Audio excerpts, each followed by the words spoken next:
ఇక డీటెయిల్స్ చూస్తే టీడీపీ అధినేత చంద్రబాబు జనసేనాని పవన్ కళ్యాణ్ భేటీ ముగిసింది. హైదరాబాద్లోని చంద్రబాబు నివాసంలో దాదాపు గంటకు పైగా వీరిద్దరూ వివిధ అంశాలపై చర్చించినట్లు తెలుస్తుంది. ఎన్నికల ప్రచార వ్యూహాలు, అభ్యర్థుల పేర్లు, స్థానాల కేటాయింపుపై చర్చించినట్లు సమాచారం. త్వరలోనే కూటమి పార్టీలు తమ అభ్యర్థుల పూర్తి జాబితాను ప్రకటించే అవకాశం ఉంది.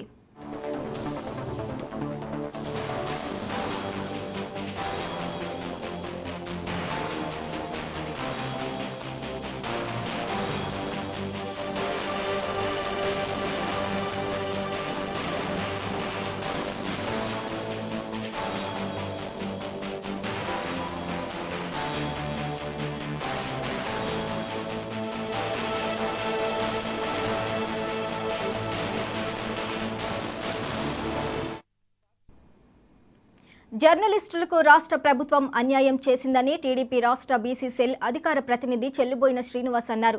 జర్నలిస్టులకు 3 సెంట్లు భూమి ఇస్తామంటూ ప్రభుత్వం మోసం చేసిందన్నారు. కూటమి ప్రభుత్వం వస్తే జర్నలిస్టులకు న్యాయం చేస్తామని, అందరికీ అడ్రికేషన్ వచ్చే విధంగా చర్యలు తీసుకుంటామన్నారు చెల్లుబోయిన శ్రీనివాస్.